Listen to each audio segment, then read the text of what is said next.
Olá, pessoal, tudo bem com vocês? Estou passando aqui agora para a gente tirar algumas dúvidas quanto à cadeia alimentar. Então, todas as vezes que nós estamos falando de cadeia alimentar, nós estamos mencionando que é a representação de organismos que se alimentam e servem de alimento na natureza. Então, sempre que nós estamos falando quanto à cadeia alimentar, nós vamos estar iniciando essa cadeia alimentar aqui por um produtor.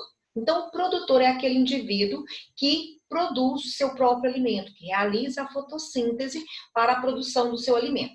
Em contrapartida, ele apresenta maior concentração de energia.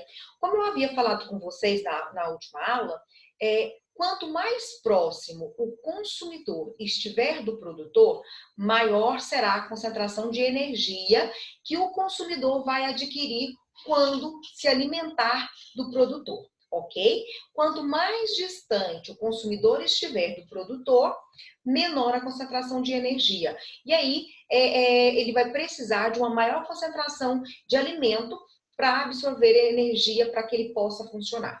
Então, olha só, a cadeia alimentar aqui nós temos o capim, que é o produtor, que é o organismo fotossintetizante, a capivara aqui, que é o primeiro consumidor, ou seja, ela se alimenta diretamente do produtor, e a onça pintada, que é o segundo consumidor, que vai se alimentar da capivara, que é o primeiro consumidor. Prestem atenção que eu falei com vocês na aula passada quanto à direção da seta. Lembra que eu falei para vocês que a energia na cadeia alimentar, ela é unidirecional, ou seja, só vai de um sentido do produtor para o último consumidor, e nesse caso aqui, ela é decrescente. Tá? Então, quando a gente fala quanto à cadeia alimentar, ela vai do produtor até o último consumidor. Lembrando que aqui, ó, embaixo de cada um desses indivíduos aqui, nós temos o decompositor, que são os fungos e as bactérias, que são os organismos que vão utilizar todo o resto de matéria orgânica presente nos animais ou vegetais que morreram para a produção do seu nutriente, do seu alimento. Nesse caso aqui, eles não vão utilizar apenas a energia, eles vão utilizar toda a estrutura dos animais e dos vegetais que foram mortos. Nesse caso, eles vão liberar para a atmosfera gás carbônico, água, sais nitrogenados, que vão ser o produto da sua decomposição. Aqui nós temos outro exemplo de outra cadeia alimentar.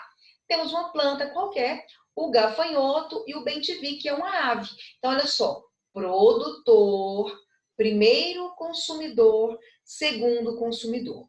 Nesse caso aqui, o bem-te-vi, assim como a onça pintada, assim como o golfinho, eles são consumidores de segunda ordem ou segundo consumidor, tá? E a cadeia alimentar aqui vai estar começando sempre pelos organismos fotossintetizantes.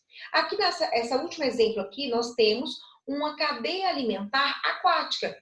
As algas, peixe e o golfinho. Então, nesse caso aqui, nós temos 3 integrantes também da cadeia alimentar.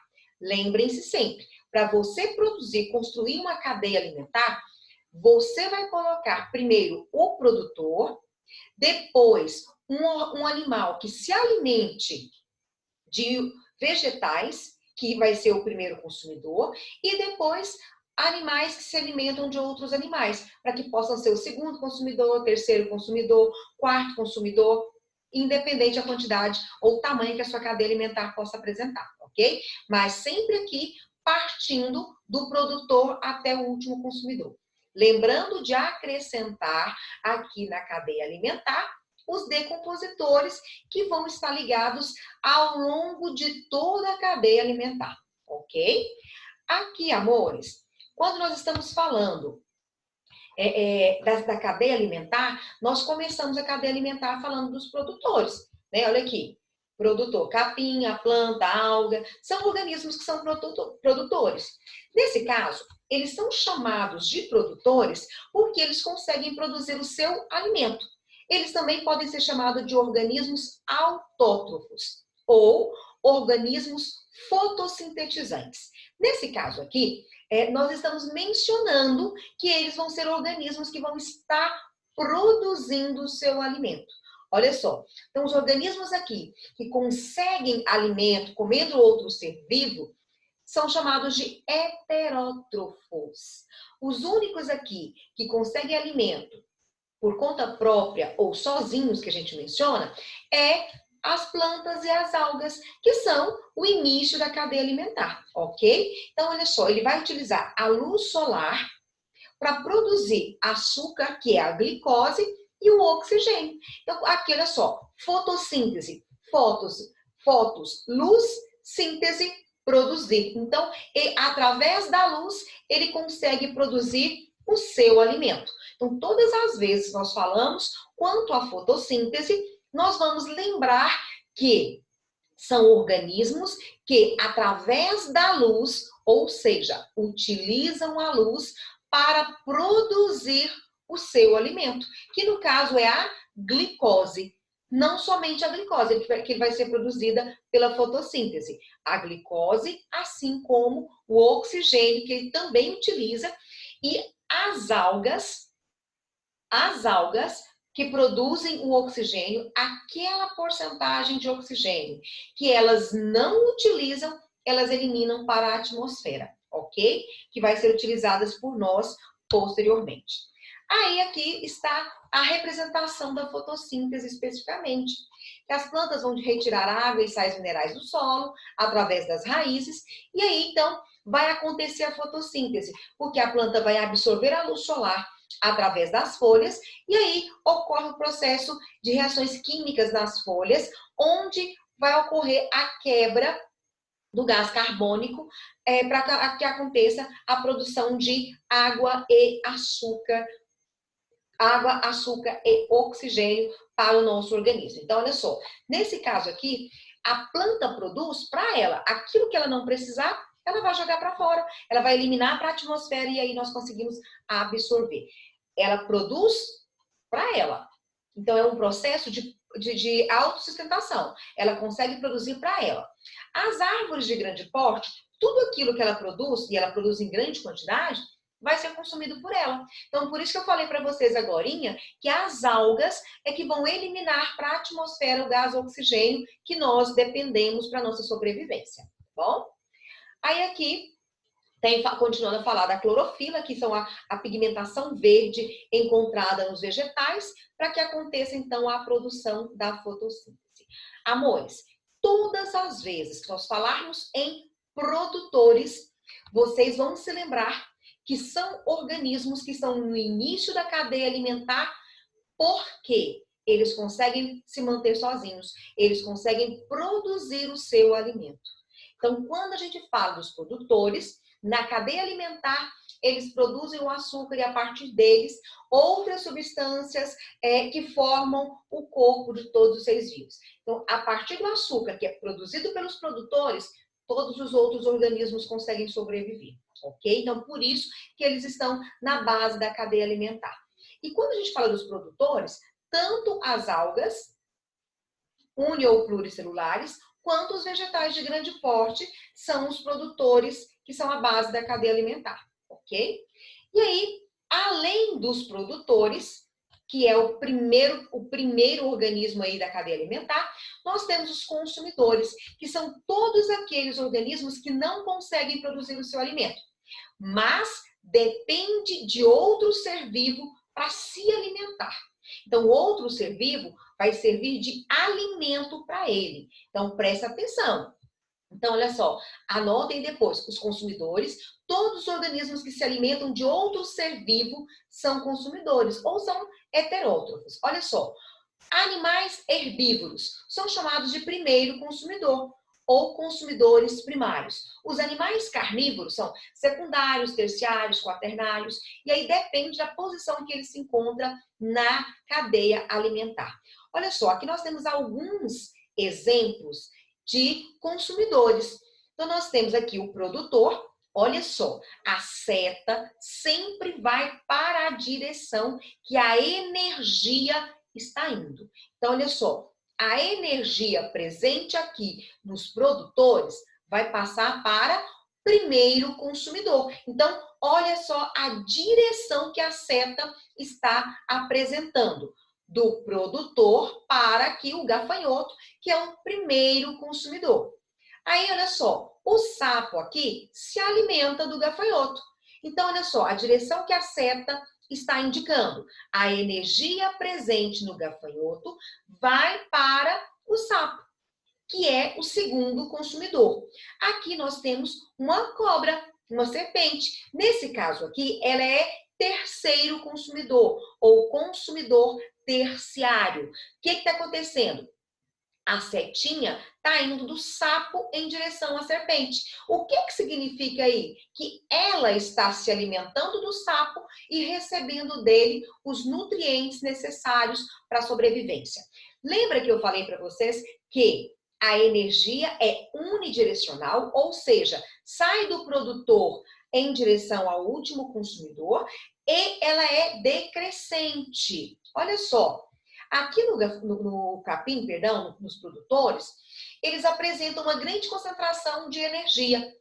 Quando o gafanhoto sai em busca de alimento, ele se locomove, realiza a digestão, a respiração, o transporte de nutrientes, a excreção. Então, para realizar suas atividades vitais, ele gasta partes da energia que ele adquiriu através da alimentação. Então, por mais que ele tenha absorvido 90% da energia presente no produtor, ele não tem mais 90%. Então, ele diminui essa concentração de energia que ele recebeu, porque ele gastou, ele consumiu para realizar as suas atividades vitais. Então, para respirar, para ter o transporte de nutrientes, para ele se locomover, para realizar a digestão, tudo isso aí ele consumiu energia. Então, quando o sapo se alimenta do gafanhoto, ele não recebe mais 90% da energia que o gafanhoto tinha. Ele vai receber 70%, 60%, depende da concentração de gastos que esse anfíbio aqui teve para se locomover, para realizar a digestão, transpiração, respiração. Todos esses fatores aí são englobados. A mesma coisa acontece aqui com o consumidor terciário. Por quê? Ele não vai apresentar mais o total da energia que ele recebeu quando ele se alimentou do anfíbio. Porque ele consumiu partes dessa energia aqui para realizar a sua digestão, locomoção, respiração, excreção. Tudo isso aí ele gastou energia. Então, por isso que a energia, ao longo da cadeia alimentar, ela tem apenas uma direção, mas também ela é decrescente.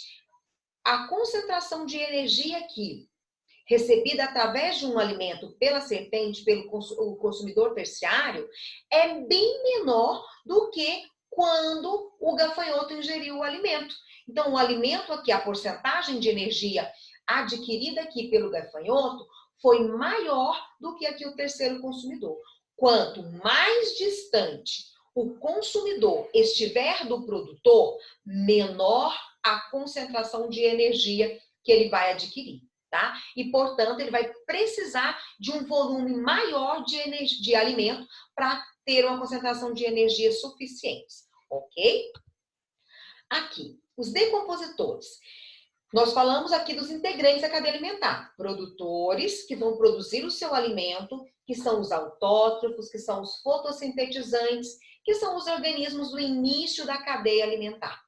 Os consumidores, que pode ser consumidor primário, secundário, terciário, depende da posição que ele se encontra na cadeia alimentar. Mas nós sabemos que são organismos que não conseguem produzirem o seu alimento. Então, ele vai depender de outro ser vivo para se alimentar. E aqui nós temos os decompositores. Aqui, amores, os decompositores são a maioria dos fungos e algumas algas que quebram restos de matéria orgânica, que nesse caso são restos de vegetais, de animais, que foram eliminados e fazem a transformação disso aí. Quando a gente fala aqui matéria orgânica, tudo de alimento que serviram de alimentos para plantas, animais, plantas mortas, animais mortos, folha que caiu, a casca da árvore que caiu, fezes, urina, tudo isso aí, a casca do fruto, tudo isso aí é matéria orgânica. E aí, os fungos e as bactérias vão realizar a decomposição. Olha só, aqui nós temos uma laranja que parte dela está mofada. Tá vendo aqui a coloração diferenciada? Esse mofo aqui é o fungo. É um fungo que realiza um mecanismo de decomposição. Quando isso aqui caiu, entrou em contato com o fungo é transportado pelo ar, então ele é bem pequeno, pode ser transportado, os esporos dele pode ser transportado pelo ar. Então, ele vai para qualquer direção. Nesse caso aqui, quando parte de uma planta cai no solo, ou um animal morre, eles atacam os açúcares e as gorduras, que são a matéria orgânica presente nesse organismo, nesse ser que está ali para ser decomposto, tá? As proteínas, todas essas substâncias vão ser utilizadas como alimento para os decompositores. Nesse caso aí, eles vão transformar essas substâncias, que são os açúcares, as gorduras, as proteínas que formavam esse corpo, eles vão transformar isso aí em substâncias como o gás carbônico, a água e os sais minerais. Isso aqui tudo, essa transformação de açúcar, de gordura, de proteína em gás carbônico, água e sais minerais, são chamados então de decomposição e que é realizada pelos decompositores. Então, sempre que nós falarmos quanto aos decompositores, à cadeia alimentar, nós vamos lembrar que tem decompositores, consumidores e produtores. Os decompositores, ele vai estar ao longo de toda a cadeia alimentar. Por quê? O produtor também morre. Cai um pedaço de uma folha. Os animais, ao longo da cadeia alimentar, podem morrer. Tudo isso aí é matéria orgânica e vai ser transformada pelos decompositores, vai ser transformada e liberado para a atmosfera. Gás carbônico, água, sais minerais. Então, os decompositores vão devolver para o ambiente, para a natureza, os sais minerais necessários para que os próximos vegetais possam absorver novamente, começar outra cadeia alimentar. Ok, meus amores? Então, muito obrigada. Até a próxima e fiquem com Deus.